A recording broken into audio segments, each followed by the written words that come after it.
você, amiga, você, amigo do programa Hora da Prosa. Estamos começando mais uma edição, desta vez com um convidado que, além de ser um amigo de longa data, é um ativista da economia solidária, tem uma trajetória também no campo da política, no campo da gestão pública, enfim, tem uma história muito rica que a gente vai conversar bastante aqui. Carlinhos Augusto, conta aqui para os nossos telespectadores quem é você e o que você andou fazendo por aí até chegar aqui, Carlinhos. Olá, tudo bem com você? Tudo bom, Geraldo? Tudo bem. Enorme prazer estar aqui e é muito bom poder falar da trajetória da gente, porque quando a gente fala dessa trajetória, a gente faz uma releitura, né? Faz toda até uma avaliação. Bom, eu nasci aqui em Santo André, sou de 63, acabei de fazer 62 anos. Meus pais, quando eu tinha em torno de 1 ano de idade, resolveram mudar para o meio rural, foram para o Paraná. Aqui eles chamam de Norte Velho, que é aqui nessa região mais próxima de São Paulo, né? Santo Antônio da Platina, Jacarezinho, pouco depois de Ourinhos, ali. Bem perto da divisa com São Paulo. Bem perto da divisa de São Paulo. Coisa de menos de 200 quilômetros da divisa de São Paulo, de Ourinhos, né? Ourinhos seria a divisa. E eu vivi, portanto, lá no meio rural até os meus 13 anos. Vivi, portanto, a minha adolescência, minha infância, minha pré-adolescência no meio rural. Trago, então, um pouco dessa experiência, inclusive do trabalho no meio rural, porque lá, você sabe, as crianças já desde pequena pegam no pesado, né? Essa é um pouco da história. Quando meus pais, em 77, resolvem voltar para cá, para São Paulo, para Santo André novamente, né? E eu inicio, portanto, uma nova vida. Então, ainda aos meus 13 anos, quando eu voltei, eu já comecei a trabalhar em indústria. Inicialmente trabalhei numa indústria que fabricava tanques de azulejo, né? E depois passei um período da minha história na construção civil, trabalhando no setor de fabricação de embalagens, embalagem de madeira. Em 82 eu entrei na Ford de São Bernardo, indicado lá por um amigo. Fiquei só 4 anos na Ford e lá que eu comecei a ingressar aí na luta sindical, conhecer um pouco do movimento que estava efervescente na época.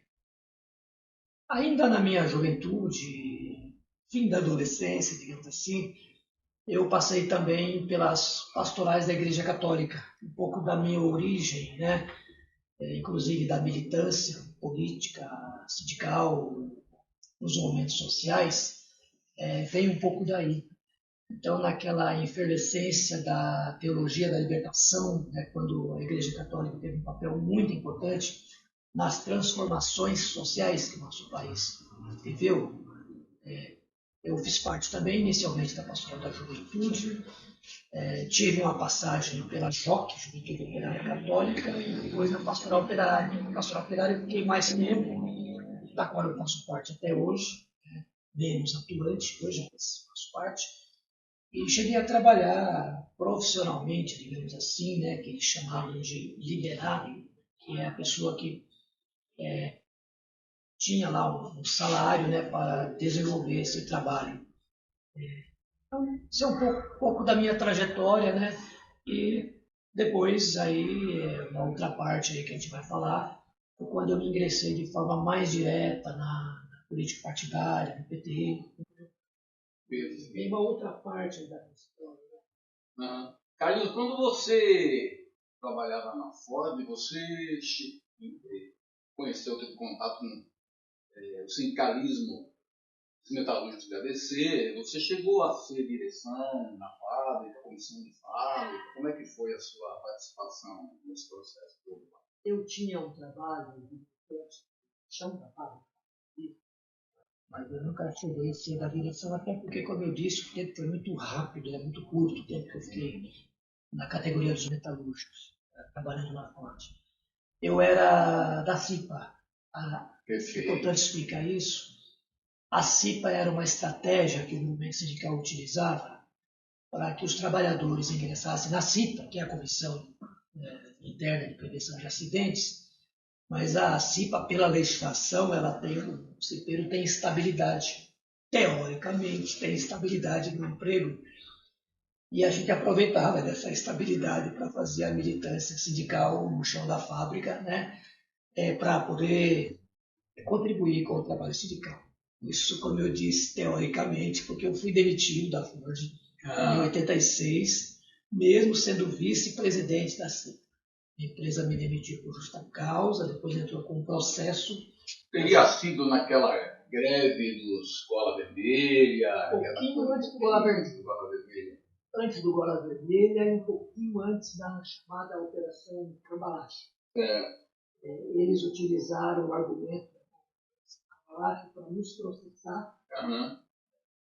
Eu fiz ultimamente uma pesquisa, inclusive, no antigo Serviço Nacional de Informação, né? SNI, que hoje, se não me engano, é a ABIN. E eu descobri, tanto que eu tenho um processo que está lá correndo em Brasília de anistia, se eu consigo ser anistiado, um monitoramento do nosso trabalho dentro da fábrica, né? E é impressionante o trabalho minucioso que a ditadura fazia para poder perseguir os trabalhadores, né? Tem um arquivo, fora o DOPS aqui de São Paulo, só lá de Brasília tem um arquivo que é uma pasta desse tamanho, dando todos os detalhes de tudo que eu fazia, todos os meus passos, tudo.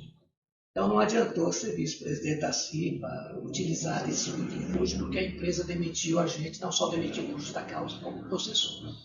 Naquele momento, a comissão de fábrica, também teoricamente tinha instabilidade, foi demitida, né? Sumariamente. Demitida não, foi afastada da fábrica e também processada pela Justiça Federal. Né?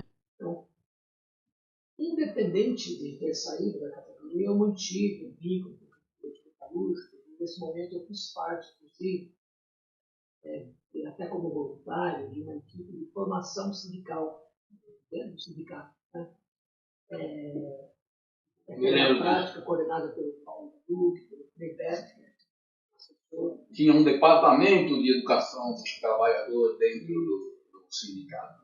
E a estratégia era formar trabalhadores de dentro da fábrica para poder repassar os cursos de formação para os trabalhadores que estavam na fábrica. Muito interessante, bem na linha da educação popular, bem na linha de Paulo Freire, Neibert, um grande defensor dessas ideias.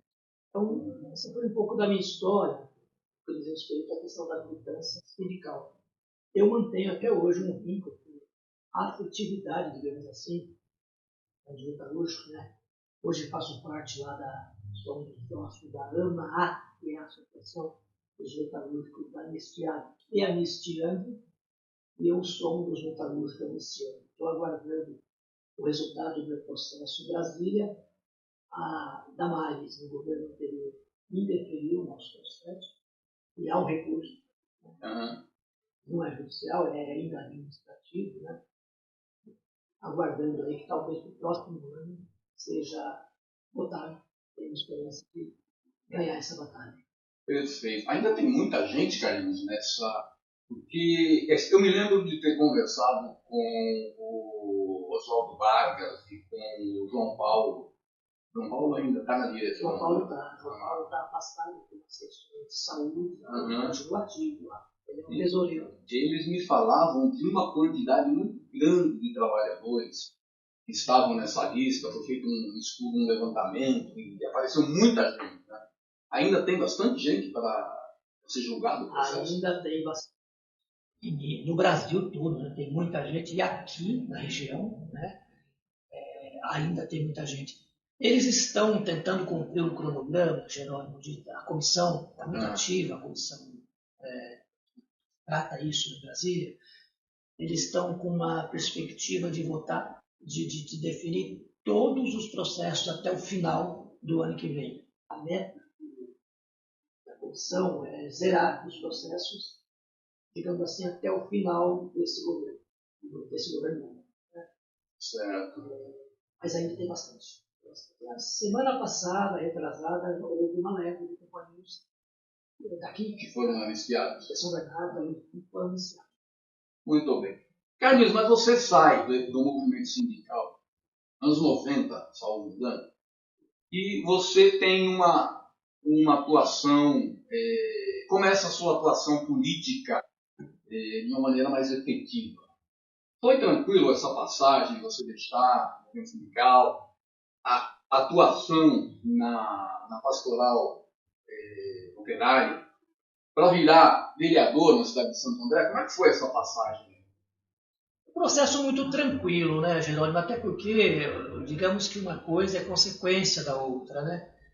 O fato da gente ter conseguido se eleger vereador naquela época foi finalzinho da década de 80, essa transição, vamos chamar assim. Eu fazia parte ainda de forma muito ativa do movimento social no meu bairro, eu sou ali da região da Vila Linda, né?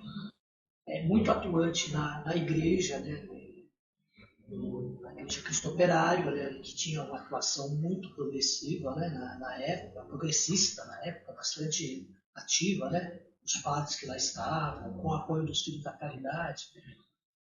Esse processo todo de engajamento no movimento pastoral, no movimento social e também um pouco dessa minha trajetória no movimento sindical é que fez com que eu fosse escolhido pelo núcleo do partido na época como candidato a vereador. E era a ideia inicial ser realmente uma experiência, né? Eu tinha 24 anos de idade, bem jovem, e o grupo todo era bem jovem, né, de modo geral. Até o PT era bem jovem nessa época. Era jovem. Eu fui filiado em 83, né? Até porque não tinha idade antes, enfim. Tinha já 18, mas eu acabei me filiando ao PT em 83, quando eu ia completar 20 anos. E eu fui escolhido como candidato, né? E naquele momento da efervescência, da força que ganhou o PT aqui em Santo André, com o Celso Daniel como candidato a prefeito, a gente conseguiu eleger 9 vereadores. Né? 2 vezes em Santo André. O PT elegeu 9 vereadores. Foi a melhor performance do PT na disputa eleitoral. E eu acabei sendo um dos eleitos. Né? Inicialmente era para viver uma experiência e acabou sendo uma experiência que deu certo. Em 92 eu volto a ser candidato, mas acabo perdendo a eleição. Né? E em 96 eu sou candidato novamente e volto. Ganhei novamente, né? Juntamente com o Celso Daniel, quando o Celso Daniel volta na cidade. E depois, na sequência, mais um mandato, que foi de 87 a 2000 né? E depois 2001, foram 3 mandatos. Né? Então, 89 a 92, depois 97 a 2000, de 2001 a 2004. Em 2004 eu encerro o último mandato, fui candidato novamente, mas não ganhei, depois não concorri mais. E foi nesse período que eu fui presidente da Câmara entre 2001 e 2002, né? Aqueles anos bastante difíceis de Santo André, que foi quando houve a morte de Celso Daniel, depois uma sequência de fatos políticos aí que foram momentos bastante difíceis. Com certeza. Carlinhos, você, no teu terceiro mandato, coincidiu com o início da política de trabalho e economia solidária na cidade de Santo André.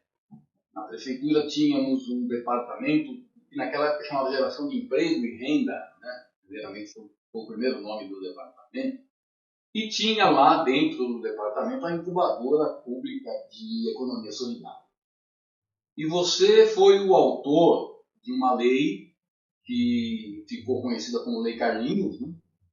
Que está em vigor até hoje, uma lei que permite que a prefeitura contrate cooperativas da economia solidária para prestar serviço público. Como é que foi esse processo todo de elaboração da lei? Como é que aconteceu? Então, Jerônimo, nesse mandato, 2001 a 2004, um dos, vamos dizer assim, dos temas que eu escolhi acompanhar de perto, como vereador, com a economia solidária. Foi nesse momento que nós criamos, por exemplo, aqui na região, o Fórum Regional de Economia Solidária, o meu mandato deu um apoio muito direto, por meio de uma assessora, no caso a Cidinha, né, que trabalhava na época, à criação desse fórum. E nós entendemos que isso foi um trabalho muito em parceria, né, com vocês que trabalhavam lá, né, o Noé, né, o secretário da época era o Luiz Paulo Bresciani, né, o professor Luiz Paulo, que a gente precisaria dar uma demonstração concreta de que o legislativo também pode atuar de forma muito direta em relação à economia solidária. Então nós fizemos esse projeto, né, de lei, e o João Abameleiro, na época, o prefeito, acabou, né, mediante todo um processo de conversa, de negociação, promulgando essa lei. E essa lei é uma coisa muito importante, porque ela é utilizada como exemplo até hoje, né, essa lei, que permite que o poder público contrate serviços de cooperativas que estejam no período de incubação, né, na prefeitura. Certo. Na época foi criada uma incubadora, né, para tratar esses empreendimentos de economia solidária. E foi assim um gesto, né, porque eu posso falar sobre isso um pouco mais depois, um processo que a gente chama hoje de as compras públicas, né? Compras públicas é um processo que a gente defende de que o poder público contrate serviços e compre produtos oriundos da economia solidária, dos empreendimentos de economia solidária. E essa era uma forma concreta que a gente tinha. Ela não foi muito aplicada, essa lei, né? Mas ela tem um exemplo, pelo menos, né, que houve de uma cooperativa de jardinagem, né? Flora, na época, foi contratada por meio dessa lei e esse contrato prevaleceu aí durante um bom tempo. Essa foi uma experiência muito interessante na época. Muito bem. Aí você deixa o trabalho na Câmara Municipal e você também viveu uma experiência no Poder Executivo. Trabalhou bastante tempo no gabinete do prefeito, sempre próximo do centro decisório do governo de Santo André. E você, salvo engano, estava lá nesse período que você mesmo citou, que foi conturbado, né, logo depois da morte do Celso Daniel, que foi o governo Abameleiro. E que eu já entrevistei várias pessoas aqui que dizem que o governo do João Abameleiro foi muito bem, enquanto foi um governo de continuidade. E que no momento em que ele resolveu mudar todas as coisas, houve aquela debandada do secretariado, demissão atrás de demissão, enfim, e acabou de uma maneira um tanto trágica o governo do João. Como é que foi para você estar lá no centro decisório num momento como aquele? Importante, né? Naquele momento eu era assessor especial do gabinete, né? E o governo João Abameleiro foi muito interessante, Jerônimo, nesse momento da história, porque quando o Celso Daniel acontece tudo que aconteceu com ele, a direita na cidade, nossos opositores, apostavam de que acabou, né? Não vai dar mais, é a nossa vez. Né? E não, o João Abameleiro, lembro que a gente foi para o segundo turno, disputamos com o Brandão, e no segundo turno o João Abameleiro ganha do Brandão, né? E a gente tem continuidade do governo do João Abameleiro por mais 4 anos na cidade. João era vice, eu que dei posse para o João, porque eu era presidente da Câmara, naquelas circunstâncias lamentáveis da perda do Celso Daniel. E o João depois volta eleito pelo povo no segundo turno para cumprir mais esse mandato. Tem uma coisa que é importante fazer justiça, que embora digam que o governo do João foi um governo de continuidade, há uma coisa que aconteceu na cidade que é uma marca do governo João Abameleiro, que é o CESAS. O CESAS foi um projeto que originou no governo do João Abameleiro, né? Toda a sua gestão foi idealizada no governo João Abameleiro. E nesse momento que eu trabalhei no governo, porque eu trabalhei depois também no governo do Cartiana, houve um dos processos que eu acompanhei de forma muito direta, né, como espécie de mediador, que eu trago como exemplo de orgulho. E foi o processo que você lembra na cidade, como funcionava aquelas barracas, porque eram realmente barracas, dos chamados ambulantes, dos vendedores da rua. Uhum. E era uma coisa que era um desgaste político aquilo, né? E aí a questão que o governo se vê diante de um dilema é o que fazer, né? Não dá para continuar como está, entretanto esses trabalhadores não podem ficar simplesmente na rua, né? E aí foi um processo bastante difícil, um diálogo difícil com esses trabalhadores, né? Com esses vendedores ambulantes da rua, né? E a alternativa foi criar o Boulevard Itambé, que existe até hoje ali na estação, entre a Industrial e a Rua Itambé, como um espaço para que alojasse esses trabalhadores e eles tivessem, além de tudo, um apoio do poder público, né? E isso foi um processo que me dá orgulho porque transcorreu tudo bem. Claro, ficou mágoa, ficou gente insatisfeita, mas nós conseguimos, né, tirar aquelas barracas, especialmente aquela região da estação de Santo André, da Oliveira Lima, né, dar uma organizada no centro da cidade e dar uma atenção para esses trabalhadores, né, para que simplesmente não fossem lá, não despejassem, não tirassem eles da rua e não dessem nenhuma alternativa de geração de trabalho e renda, que é que, na verdade, essas pessoas fazem, né, vendendo suas mercadorias na rua. Carlos, eu acho que vale a pena um esclarecimento aqui para quem não viveu essa época, para um público mais jovem. Ali, dizer que no entorno da estação de Santo André, da Bernardino de Campos, da Coronel Oliveira Lima, na Rua da Estação, ali tinha uma concentração muito grande de trabalhadores ambulantes, numa situação precária, né, muitos deles oriundos aí da crise econômica dos anos 80 e 90, né, são por dificuldades, e foram se instalando ali no entorno da estação de Santo André, e esse pessoal é que foi removido lá para o Boulevard também. É importante contextualizar, porque nós estamos falando de mais de 25 anos atrás. Né? Exato. Tem jovens que hoje estão aí na faculdade, já, né? E evidentemente não lembram, né? Meu filho já tem 35 anos, e na época, 10 anos. Não deve lembrar muito. Não vai lembrar dessa. E era uma coisa muito precária. Para você ter uma ideia, as pessoas não conseguiam passar pela calçada, né? Dado a precariedade que era aquelas barracas espalhadas pelo centro da cidade. Importante contextualizar para as pessoas entenderem. Então, essa foi um pouco já na experiência com o governo Carlos Grana. Nesse período eu fui trabalhar na Assembleia Legislativa, passei pela Câmara Municipal novamente como assessor. Eu coordenei um projeto que aí esse, infelizmente, o balanço que a gente faz no final é que ele não conseguiu ter um grande sucesso, que era o programa CRAC É Possível Vencer.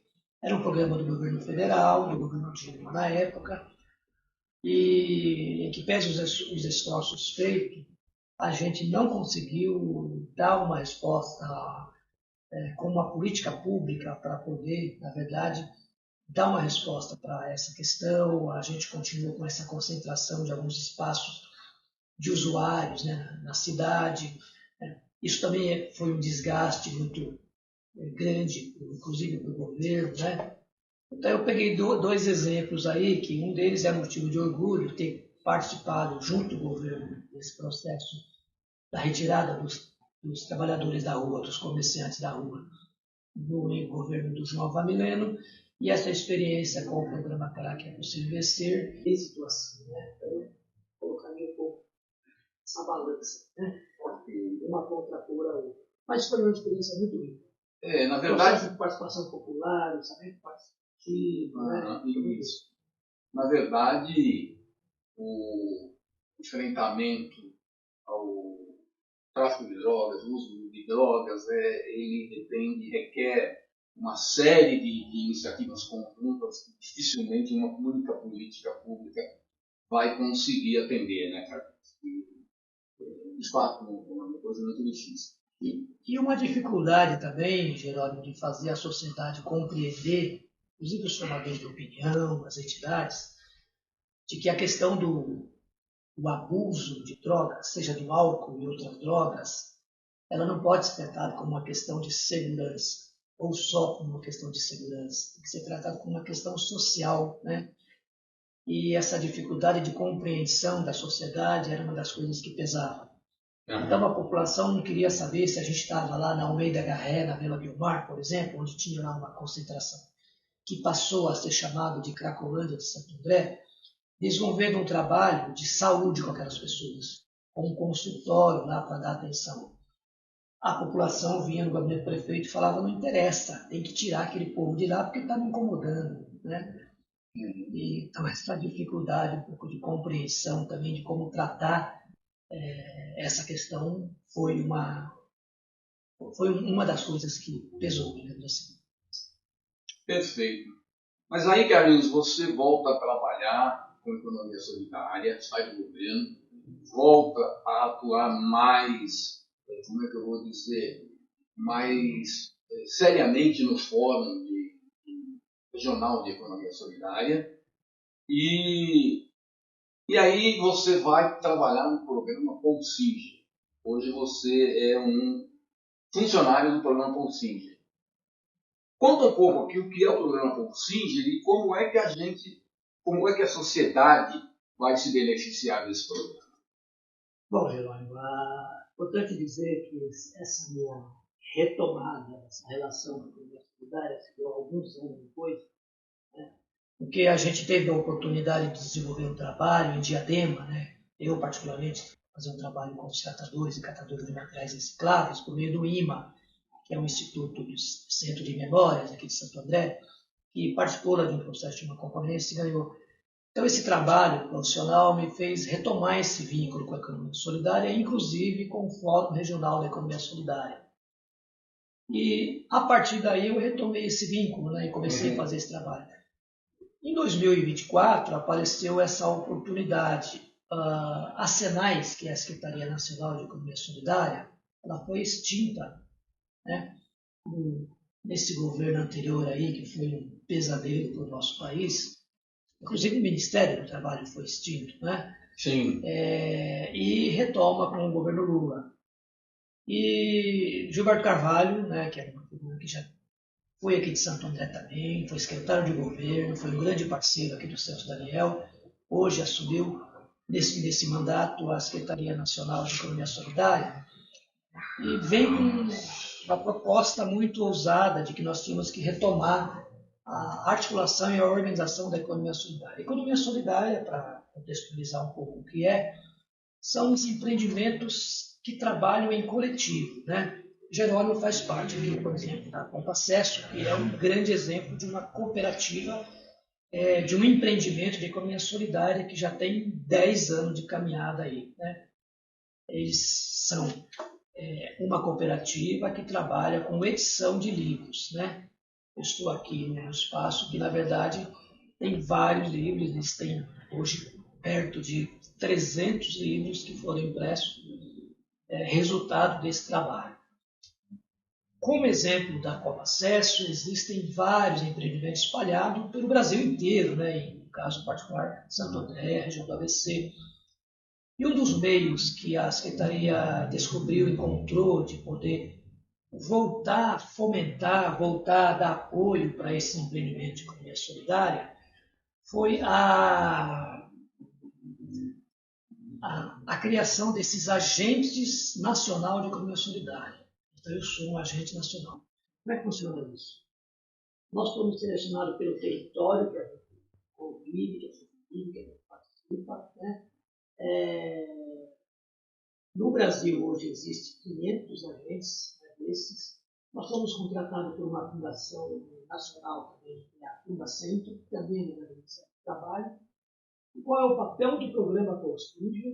Polsinger foi o grande idealizador e articulador da economia solidária desde o primeiro governo do presidente Lula. Ele já faleceu.